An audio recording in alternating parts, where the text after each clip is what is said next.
ఈరోజు మన ధ్యానాంశము దేవుడు అనేటువంటి పదం ఆధారంగా కొన్ని వచనాలను మనం చూద్దాం. చాలా రోజుల తర్వాత మరలా మీ ముందుకు వీక్షకులందరి ముందుకు ఈ వీడియో కొన్ని అంశాలను మీ ముందుకు తీసుకురావాలనేటువంటి ఆత్మ యొక్క నడిపింపుతో మీ ముందుకు రావడం జరుగుతున్నది.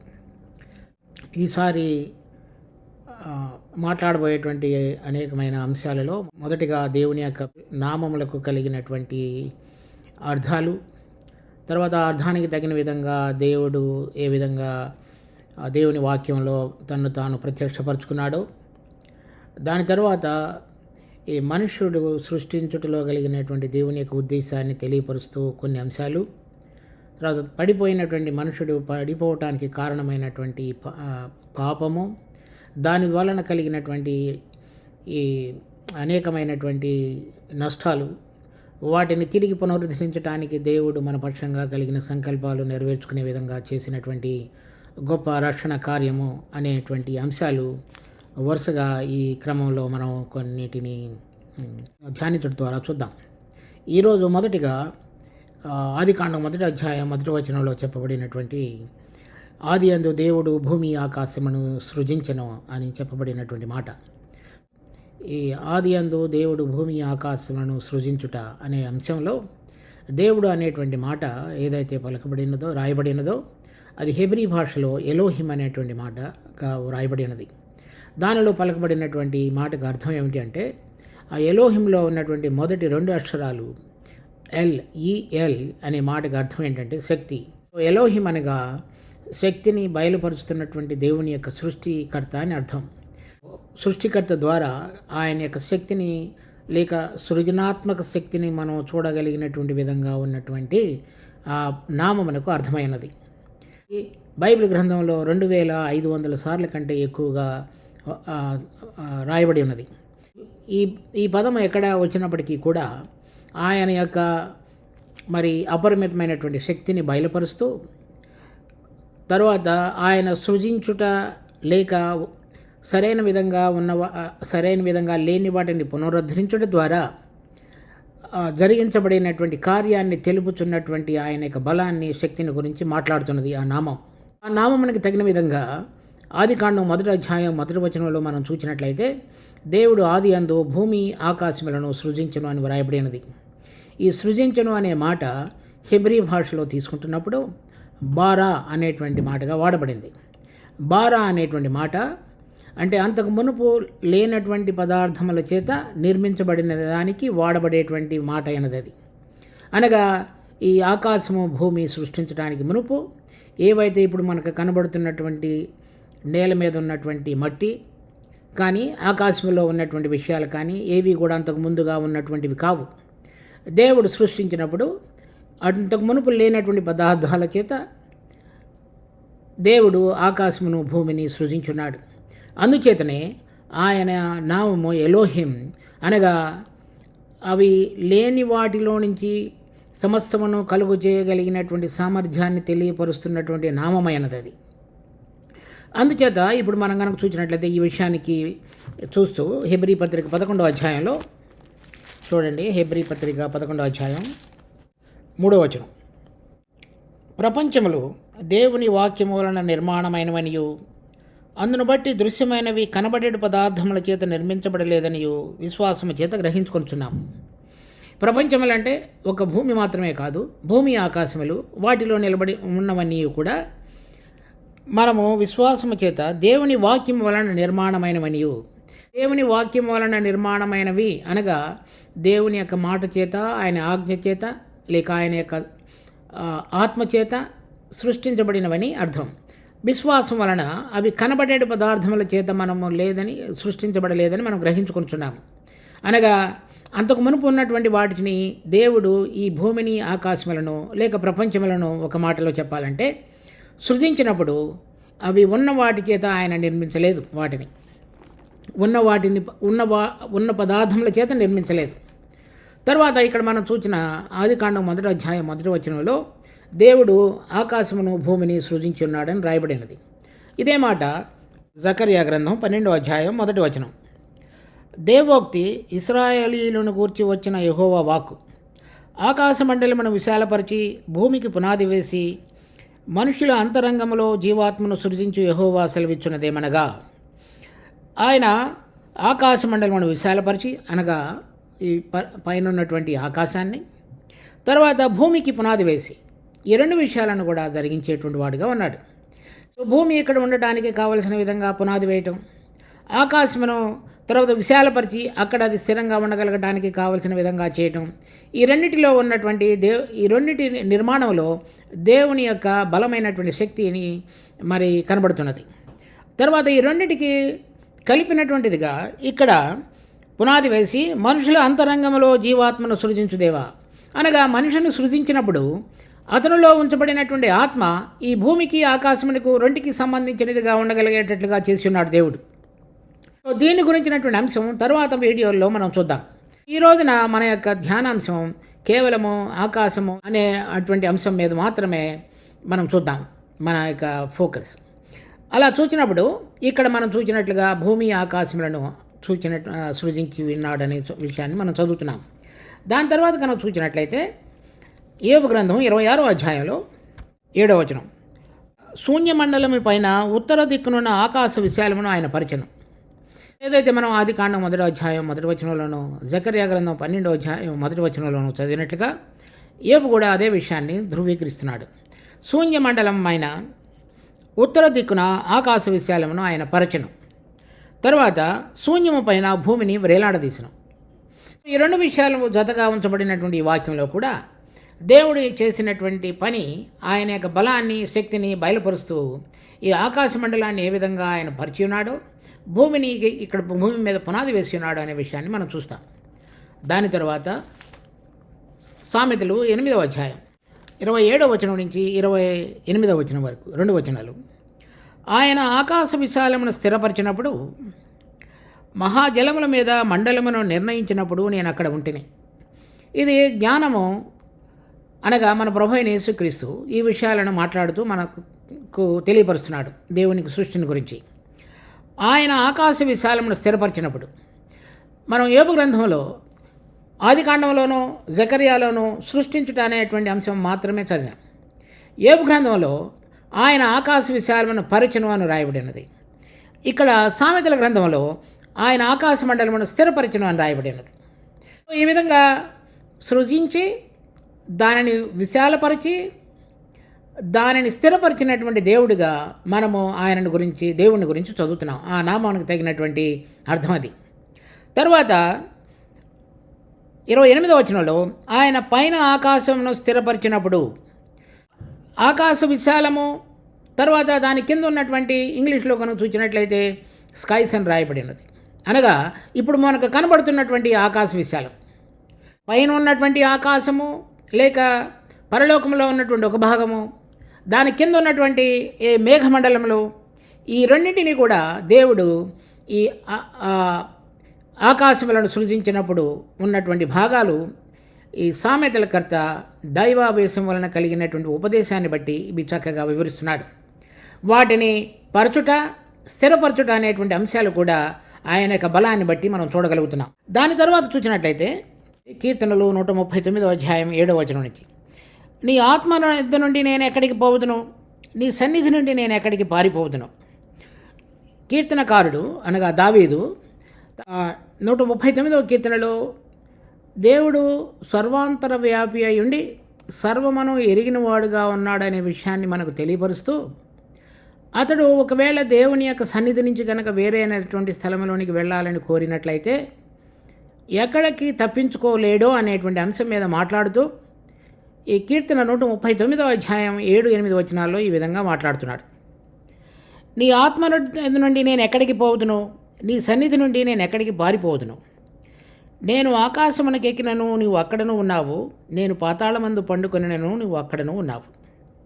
నేను వేకువ రెక్కలు కట్టుకొని సముద్ర దిగంతములలో నివసించినను, అక్కడను నీ చేయి నన్ను నడిపించును, నీ కుడి చేయి నన్ను పట్టుకొనను. మనం చూసినట్లయితే మొట్టమొదటిగా నేను ఆకాశమునకు ఎక్కినను నువ్వు అక్కడ ఉన్నావు అంటే కీర్తనకారుడు భూమి మీద ఉంటున్నాడు. ఒకవేళ నేను కనుక ఆకాశంలోకి వెళ్ళి నీ సన్నిధి నుంచి నేను తప్పించుకోవాలని కనుక చూచినట్లయితే నువ్వు అక్కడ ఉన్నావు. ఒకవేళ అలా కాకుండా ఆకాశానికి భిన్నంగా ఉన్నటువంటి భూమి కింద ఉన్నటువంటి భాగంలో అనగా పాతాళం మందు పండుకొని నువ్వు అక్కడ ఉన్నావు. ఒకవేళ నేను అక్కడికి వెళ్ళినాలని కోరుకున్నట్లయితే అక్కడ కూడా నువ్వు ఉన్నావు. అలా కాకుండా నేను వేకువ రెక్కలు కట్టుకొని సముద్ర దిగంతంలో నివసించినను. అందుకే ఈ పాతాళం కంటే ఇంకా దిగువలో ఉన్నటువంటి సముద్ర దిగంతములలో ఒకవేళ నేను వెళ్ళిపోయినట్లయితే అది మరింత లోతైన స్థలం కనుక అక్కడ నువ్వు రాలేవని కనుక నేను అనుకున్నట్లయితే అక్కడను నీ చేయి నన్ను నడిపించను. అంటే నువ్వు అక్కడ కూడా ఉన్నావు. సో ఇక్కడ దేవుడు భూమి ఆకాశం అనేటువంటి ఆ రెండు విషయాలను మాత్రమే కాకుండా ఇక్కడ మనం చూస్తున్నటువంటి పాతాళము, దాని కింద ఉన్నటువంటి సముద్ర దిగంతములు లేక డీప్ అని ఇంగ్లీష్లో రాయబడినది. సో ఈ 4 విషయాల్లో కూడా ఈ కీర్తనకారుడు మనిషితో కలిగినటువంటి సంబంధాన్ని గురించి మాట్లాడుతున్నాడు. ఆకాశములు కానీ, భూమి కానీ, పాతాళము కానీ, సముద్ర దిగంతములు కానీ, వీటన్నిటినీ కూడా దేవుడు సృష్టించున్నాడు. ఇవి అద్భుతమైన విధంగా మనిషి యొక్క జీవితంతో ఏదో ఒక సమయంలో ముడిపడి ఉన్నాయి. ఆ విషయాన్ని మనం గుర్తెరగాలి. అది మనం సరైన విధంగా అర్థం చేసుకోగలిగినప్పుడు మాత్రమే దేవుని యొక్క సృజనాత్మక శక్తి యొక్క పరాక్రమాన్ని మనం సరైన విధంగా అర్థం చేసుకోగలుగుతాం. దాని తరువాత మనం చూసినట్లయితే కీర్తన 148వ అధ్యాయంలో 1వ వచనం నుంచి 5వ వచనం వరకు, యెహోవాను స్తుతించుడి, ఆకాశవాసులారా యెహోవాను స్తుతించుడి, ఉన్నత స్థలములో ఉన్న నివాసులారా ఆయనను స్తుతించుడి, ఆయన దూతలారా మీరందరూ ఆయనను స్తుతించుడి, ఆయన సైన్యములారా మీరందరూ ఆయనను స్తుతించుడి, సూర్య చంద్రులారా ఆయనను స్తుతించుడి, కాంతిగల నక్షత్రములారా మీరందరూ ఆయనను స్తుతించుడి, పరమ ఆకాశములారా ఆకాశము పైన జలములారా ఆయనను స్తుతించుడి. యెహోవా ఆజ్ఞ ఇయ్యగా అవి పుట్టెను, యెహోవా నామమును స్తుతించునుగాక, అవి యెహోవా నామమును స్తుతించునుగాక. ఇక్కడ అంతకు మునుపు చూచినటువంటి వచనాలన్నిటిలో కూడా దేవుడు ఆకాశమును సృజించును అని వ్రాయబడినది. అయితే ఆ ఆకాశంలో ఏమేమి ఉన్నాయి అనేటువంటి విషయాలు కీర్తనకారుడు ఈ విధంగా వర్ణిస్తున్నాడు. దానిలో ఉన్నత స్థలములో ఉన్న నివాసులారా, అంటే అక్కడ ఉన్నటువంటి స్థలాల్లో కొంతమంది నివాసించే వాళ్ళు ఉన్నారు. వారిలో కొంతమందిని గురించి 2వ వచనంలో చెప్పాడు. ఆయన దూతలు, ఆయన సైన్యము, అనగా ఈ ఆకాశంలో సృజించడం మాత్రమే కాకుండా ఆకాశంలో ఉండటానికి తగినటువంటి విధంగా ఉన్న ఆయన యొక్క దూతలు ఉన్నారు. తర్వాత సైన్యము కూడా ఉన్నది ఆయనకి. తర్వాత 3వ వచనంలో చూసినట్లయితే సూర్యులు, చంద్రుడు, కాంతిగల నక్షత్రములు, ఇవన్నీ కూడా వెలుగునిచ్చేటువంటి సాధనాలుగా దేవుడు మనిషి కొరకు సృష్టించున్నాడు. వాటిని కూడా దేవుడు సృష్టించి ఈ ఆకాశంలో ఉన్నటువంటి ఒక మండలంలో వాటన్నిటిని కూడా నియమించి ఉంచున్నాడు. దాని తరువాత 4వ వచనంలో చూస్తే పరమాకాశములారా ఆకాశము పైన జలములారా, వీటికి పైన ఉన్నటువంటి ఆకాశము, తర్వాత ఆకాశంలో ఉన్న జలములు, భూమి చుట్టూ ఉన్నటువంటి ఏ విధంగా అయితే జలములు మనం చూస్తామో సముద్రము, అదేవిధంగా పైన కూడా జలములు ఉన్నాయి. అదే విషయాన్ని మనం యోబు గ్రంథం 26వ అధ్యాయంలో కూడా చదవచ్చు. అదేవిధంగా ఆదికాండం 1వ అధ్యాయంలో కూడా చదవచ్చు. సో ఈ విషయాలన్నిటిని కూడా ఆయన ఏ విధంగా చెప్తున్నాడంటే యెహోవా ఆజ్ఞ ఇయ్యగా అవి పుట్టెను. కనుక దేవుడు ఆకాశమును సృజించి దానిలో ఉన్నటువంటి ఆయన యొక్క దూతలు, ఆయన యొక్క సైన్యము, భూమి, సూర్యుడు, చంద్రుడు, నక్షత్రాలు, పరమాకాశములు, ఆకాశంలో ఉన్నటువంటి జలములు, ఇవన్నీ కూడా ఆకాశములలో ఉంచబడి ఆయన ఆజ్ఞేయగా అవన్నీ కూడా కలిగినట్లుగా మనం కీర్తనకారుడి ద్వారా తెలుసుకుంటున్నాం. దాని తర్వాత చూసినట్లయితే కొలసీ పత్రిక 1వ అధ్యాయం 16వ వచనం, ఎలయనగా ఆకాశమందున్నవి భూమి యందున్నవి దృశ్యమైనవి కానీ అదృశ్యమైనవి కానీ, అవి సింహాసనములైనను, ప్రభుత్వములైనను, ప్రధానులైనను, అధికారములైనను, సర్వమును ఆయన యందు సృజింపబడెను, సర్వమును ఆయన ద్వారాను ఆయన బట్టి సృజింపబడెను. ఇక్కడ చెప్పబడినటువంటి భూమి ఆకాశముల రెండింటినీ కూడా ఆయన సృజించున్నాడని, అయితే వాటిలో కనబడేవి కొన్ని ఉన్నాయి, కనబడనివి కొన్ని ఉన్నాయి, దృశ్యమైనవి కొన్ని, అదృశ్యమైనవి కొన్ని. ఈ అదృశ్యమైన వాటిలో పరలోకములో ఉన్నటువంటి సింహాసనములు, ప్రభుత్వములు, తర్వాత ప్రధానులు, అధికారములు, ఈ 4 రకాలైనటువంటి విధంగా వర్ణించబడినటువంటి దేవుని యొక్క అధికారాన్ని నిర్వహించేటువంటి శక్తి కలిగినటువంటి వారందరూ కూడా ఈ ఆకాశంలో ఉంచబడి దేవుని యొక్క అధికారాన్ని, ఆయన యొక్క ఆజ్ఞలను గైకొంటూ ఆయన యొక్క చిత్తాన్ని నెరవేర్చేవారుగా ఉన్నారు. ప్రభువైన యేసుక్రీస్తు తన శిష్యులకు ప్రార్థించే విషయంలో చెప్పినప్పుడు, పరలోకములోని చిత్తము నెరవేరునట్లుగా, అనగా దేవుని యొక్క చిత్తాన్ని ఆయన యొక్క ఈ ప్రభుత్వములు, ప్రధానులు, అధికారములు, సింహాసనముల ద్వారా ఆయన యొక్క తన యొక్క చిత్తాన్ని, అధికారాన్ని నెరవేర్చేవాడుగా ఉన్నాడు. 148వ అధ్యాయంలో దేవుడు ఆకాశంలో సృజించబడినటువంటి కొన్ని విషయాలు, కొలసీ పత్రిక 1వ అధ్యాయంలో అక్కడ ఉన్నటువంటి కొన్ని విషయాలను మనం చూస్తాం. అయితే దేవుడు వీటిని ఏ విధంగా సృష్టించున్నాడనే విషయాన్ని కనుక మనం చూసినట్లయితే, కీర్తనల్లో 33వ అధ్యాయంలో 6వ వచనం, యెహోవా వాక్కు చేత ఆకాశములు కలిగెను, అంటే ఆయన యొక్క వాక్యము చేత కలిగెను, ఆయన నోటి ఊపిరి చేత వాటి సర్వ సమూహము కలిగెను. నోటి ఊపిరి చేత వాటి యొక్క సర్వ సమూహము కలిగినట్లుగా చెప్పబడుతుంది. ఈ నోటి ఊపిరి అనగా ఇంకొక తర్జుమాలో కనుక చూసినట్లయితే అవి ఆత్మ అని వ్రాయబడినది. హెబ్రీ భాషలో రూ అని వ్రాయబడినది. అనగా ఇక్కడ ఆయన యొక్క ఆత్మ చేత ఈ ఆకాశ మండలంలో ఉన్నటువంటి సర్వ సమూహము ఆయన ఆజ్ఞేయగా, ఆయన ఆత్మ చేత ఇవన్నీ కూడా సృజించబడ్డాయని రాయబడుతున్నది. మొట్టమొదటిగా ఆయన ఆకాశమును, భూమిని సృజించున్నాడు. తర్వాత ఆయన ఆజ్ఞేయగా ఈ ఆకాశంలో ఉన్నటువంటి అనేకమైన విషయాలు కీర్తన 148వ అధ్యాయంలో చదివినట్లుగా, కొలసీ పత్రిక 1వ అధ్యాయంలో చదివినట్లుగా మనం చూస్తాం. ఇవన్నీ కూడా ఆయన వాక్యము ద్వారా ఆయన ఆజ్ఞేయగా కలిగినట్లుగాను, ఆయన ఆత్మచేత కలిగినట్లుగాను మనం కీర్తనకర్త 33వ అధ్యాయం 6వ వచనంలో మనం చదువుతున్నాం. తర్వాత వీటిని అంత మాత్రమే కాకుండా ఇంకొక మాట కూడా మనం చూడాలి. యోబు గ్రంథం 26వ అధ్యాయంలో 13వ వచనం, ఆయన ఊపిరి విడవగా ఆకాశ విశాలమునకు అందము వచ్చును. సో ఇక్కడ ఆయన సృజించినటువంటి ఆకాశ విశాలములో ఉంచబడినటువంటి దూతలు కానీ, తర్వాత ఆయన యొక్క సైన్యము కానీ, అక్కడ ఉంచబడినటువంటి అనేకమైనటువంటి సూర్య చంద్ర నక్షత్రాలు కానీ, జలములు కానీ, పరమాకాశములు కానీ, తర్వాత సింహాసనములు కానీ, ప్రభుత్వములు కానీ, అధికారములు కానీ, ఇవన్నీ కూడా ఆయన యొక్క ఆత్మచేత, ఆయన ఊపిరి విడవగా అనగా ఆత్మచేత అవన్నీ కూడా అందముగా, చక్కగా, తర్వాత వాటి పనిని నిర్వర్తించడానికి పనికి రాగలిగినటువంటి విధంగా స్పష్టంగా ఆయన వాటన్నిటిని కూడా సృజించిన వాడిగా కూడా ఉన్నాడు.